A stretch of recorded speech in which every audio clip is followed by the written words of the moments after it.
কলকাতার নালি মনে হচ্ছে, বৃষ্টির জন্য নোংরা হয়ে গেছে, তার জন্য পুরো একটা গোটা আমি পাহাড় উঠে এসেছি, ওই জন্য আমি গ্রিনিস বুকে নিজের নাম লিখি।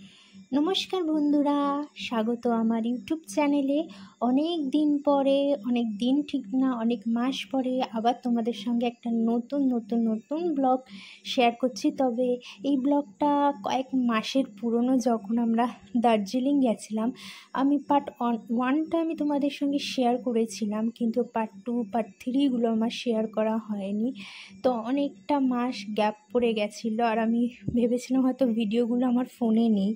বাট যখন আমি ফোন ঘাঁটলাম তো দেখছি ভিডিওগুলো সব কটা আছে। তাই ভাবলাম তোমাদের সঙ্গে এই দার্জিলিংয়ের যে সিরিজটা আমরা যে ফ্যামিলির সঙ্গে ঘুরতে গেছিলাম সেটা তোমাদের সঙ্গে একবার শেয়ার করা যাক। তো 4-5 মাস আগের এই যে শেয়ারিংটা, অর্থাৎ এই যে ট্যুরটা যেটা বলতে পারো, সেটা আমি তোমাদের সঙ্গে শেয়ার করছি। তো আমরা বুধবার অনেক ভোরবেলা উঠে পড়েছিলাম। তোমার এক্স্যাক্টলি ডেটটা আমার মনে পড়ছে না, তবে অনেক ভোর বলতেই 5টার সময়। তো আমাদের গাড়ি এখানে, আমরা যে ট্যুরদের সঙ্গে গেছিলাম, পার্ট 1 ভিডিওটা দেখলে তোমরা বুঝতে পারবে। তো ট্যুরদের সঙ্গে গেছিলাম, তো আমাদের একটা টাইম মেনশন করে দিত, সেই টাইমের মধ্যে আমাদের রেডি হয়ে আমাদেরকে তোমার দার্জিলিংয়ে এই ম্যালের কাছে চলে আসতে হতো, গাড়ির জন্য ওয়েট করতে হতো। তো আমরা যে সময়টা গেছিলাম সেই সময়টা প্রচণ্ড পরিমাণে বৃষ্টি পড়ছিল, ফলে আমরা কিন্তু অনেক সাইট সিন আমরা দেখতে পাইনি। তবে যে ট্যুরদের সঙ্গে আমি গেছিলাম, পরে আমি ট্যুর সম্পর্কে তোমাদের ইনফরমেশান দেব। এরা আমাদেরকে এখন, মানে ধরো 4-5 মাস প্রায় হয়ে গেছে, তো এখন আমাদেরকে বলছে যে আবার তারা আমাদের দার্জিলিংয়ে নিয়ে যাবে, যেহেতু সেই সময় আমরা আর্ধেক কিছু দেখতে পাইনি বৃষ্টির জন্য। তো যাই হোক, এরকম ভোরবেলা বেরিয়ে পড়েছে, দেখতে পাচ্ছ বৃষ্টি পড়ছে। এবার আমরা ট্যুরদের সাথে যেহেতু গেছি, তো অন্যান্য ফ্যামিলিও ছিল, তো আমাদের শেয়ারিং করে গাড়িতে করে যেতে হতো। আর দেখতে পাচ্ছ আমার পাশে একটা পুচকু বসে রয়েছে, আর যেখানে পুচকু থাকবে সেখানে তো আমি বক করবই। তো এই কথাবার্তাও করতে করতে দেখো আমাদের যে ফার্স্ট যে সাইট সিন বা যে লোকেশন, সেখানে চলে এসেছি। এই লোকেশনটার নাম হচ্ছে লামাহাট্টা। তো অসম্ভব বৃষ্টির জন্য আমরা ভিউটা হয়তো সেভাবে দেখতে পাইনি, ঠিক কথায়, কিন্তু এই যে বৃষ্টির সময় যে পাহাড়ের যে রূপটা কেমন হয় সেইটা কিন্তু অভিজ্ঞতা হয়েছে। যেহেতু এটা আমার সেকেন্ড টাইম আসা, তো এর আগেও আমি বহু বছর আগে আমি আমার বাবা মার সঙ্গে গিয়েছিলাম যখন আমার বিয়ে হয়। তো বিয়ের পরে হাজব্যান্ডের সঙ্গে শ্বশুর, মানে শ্বশুর তো আসেনি, শাশুড়ির সঙ্গে, মাসির শাশুড়ির সঙ্গে আমার আসা। তবে তখন আমি রোদ ঝলমলে দেখেছিলাম, তখনকার একটা আলাদা সৌন্দর্য ছিল, আর এখনকার বৃষ্টির মধ্যে একটা আলাদা সৌন্দর্য, সম্পূর্ণ দুটো একটা অসাধারণই একটা ভিউ দেখতে পেলাম। তো তখন যখন এসেছিলাম তখন এই লামাহাটটা না অতটা ফেমাস ছিল না, আজ থেকে বলতে পারো 2014 সাল কি তারও অনেক আগেকার। তো তখন এই লামাহাট্টা ভিউ পয়েন্টটা ছিল না যতদূর আমি জানি। তো এই ভিউ পয়েন্টটা রিসেন্টলি এটা উদ্বোধন হয়েছে। তো আমরা গেছি, তো দেখতে পাচ্ছি এটা লামাহাট্টা ভিউ পয়েন্টটা হচ্ছে একটা গোটা বলতে পারো পাহাড়। সে পাহাড়টাকে তোমাকে ধাপে ধাপে উঠতে হবে, আর পাহাড়টা যখন উঠে যাবে তারপরেই রয়েছে একটা সুন্দর লেক রয়েছে। তবে লেকের ভিউটা বৃষ্টির জন্য অতটা ভালো লাগেনি, কারণ ঘোলাটে ছিল। তবে যদি ওখানটা রোদ থাকতো তো ভীষণ ভালো, মানে ভিডিও ছবির জন্য খুবই ভালো। তবে এই যে গাছের মধ্যে দিয়ে এই যে আলো উঁকি মারছে, এই যে বৃষ্টি, কুয়াশা, মানে একটা অসম্ভব সুন্দর লাগছিল। তো আমার যেহেতু ফোনে তোলা, আমার ক্যামেরা নেই, তো অতটা ভালো হয়তো ওঠেনি, কিন্তু আমি চেষ্টা করেছি তোমাদের সামনে তুলে ধরার। তো এইভাবে আমি তো একটা, মানে বলছিলাম এখানে যে আমি কেমন টুকটুক করতে করতে একটা গোটা পাহাড় আমি উঠে পড়েছি। আমি সাধারণত উচ্চতায় উঠতে পারি না, আমার ভীষণ কষ্ট হয়, কিন্তু বক করতে করতে সবার সঙ্গে যে কখন উঠে গেলাম ঠিক বুঝতেও পারলাম না। সত্যি বলবো, এক একটা ধাপ যখন উঠছিলাম আর এত সুন্দর লাগছিল, মনে হচ্ছিল পারবো না উঠতে, হয়তো আর ভাল লাগছে না, নেমে পড়ো, এরকম একটা ভাব হচ্ছে। কিন্তু বকবক করতে করতে দেখো লেকটার কাছে কিন্তু পৌঁছে গেছি।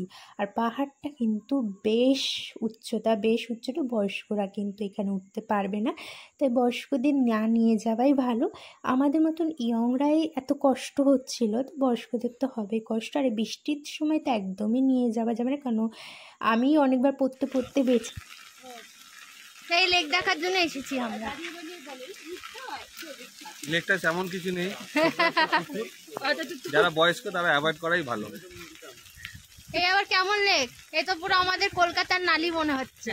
না, বৃষ্টির জন্য নোংরা হয়ে গেছে, তার জন্য পুরো একটা গোটা আমি পাহাড় উঠে এসেছি, ওই জন্য আমি গ্রিনিস বুকে নিজের নাম তবে এই লেখা। লেকটা তেমন কিছু নেই, যারা আমার নাম লেখাতে চাইছেন নিয়ে যান। বয়স্ক তো উঠতেই পারবে না পারবে না, না ওটাটাই ভালো, অ্যাভয়েড করা। তার থেকে নিচে খুব ভালো ভিউ আছে, ওটা আনন্দ করাই উচিত। হ্যাঁ ওটাই ঠিক ছিল। হ্যাঁ। তোর মা তো তোমরা কথা শুনে বুঝেই গেছো আমাদের রিয়াকশানটা কেমন ছিল। যেহেতু রোদ্দুর নেই সেই কারণেই কিন্তু, তাছাড়া কিন্তু রোদ্দুর ওয়েদারে কিন্তু লেকটা অসাধারণ। তারপরে এই আশেপাশে কিছু টি গার্ডেন ছিল, সেগুলো আমরা দেখার জন্য আমাদের নিয়ে যাচ্ছিলো ড্রাইভার দাদা। আর দেখো কি সুন্দর ভিউ। তো দেখতে দেখতে আমরা একটা টি গার্ডেনে চলে এসেছি। টি গার্ডেনটা আগে এখানে মানে চাটা চাষ করা, তো এখন আর এই টি গার্ডেনটা কোনো রকম বাণিজ্য কাজে ব্যবহার হয় না, জাস্ট ওই ভিউ পয়েন্ট হিসাবে এটাকে ব্যবহার করা হয়। তো এখানে তো আমি আমার শাশুড়ি মানে দুই শাশুড়িকে নিয়ে তো এত আনন্দ, কারণ টি গার্ডেন যেখানে দেখি আমার ভীষণ আনন্দ লাগে যে আমার মনে হয় চা পাতাগুলো নিয়ে আসবো বাড়িতে, গিয়ে ওগুলোকে রোদে শুকাবো, শুকিয়ে সেগুলো দিয়ে চা বানাবো। কিন্তু একদমই না, চা তৈরি করা একটা সম্পূর্ণ আলাদা প্রসেস রয়েছে, এমনি পাতা তুলে আনলে হয় না। তো চা পাতা কীভাবে তুলতে হয় সেটা আমি জানি।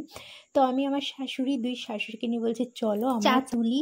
আর খুব মজা লাগছিলো, হালকা একটু বৃষ্টি পড়ছিল, খুব জোরে নয়, তবে আমরা ভীষণ মানে আমরা তিনজন এখানে এনজয় করেছি। আর দেখো আমার শাশুড়ি তো খুবই এনজয় করেছে, মানে আমার সাথে সাথে একদম বাচ্চা হয়ে গেছে। আর আমার বর হচ্ছে ক্যামেরাম্যান, হচ্ছে ফটো তুলে বেড়াচ্ছে, আর আমি বাকিদের সবাইকে শেখাচ্ছিলাম কি করে চা পাতা তুলতে হয়।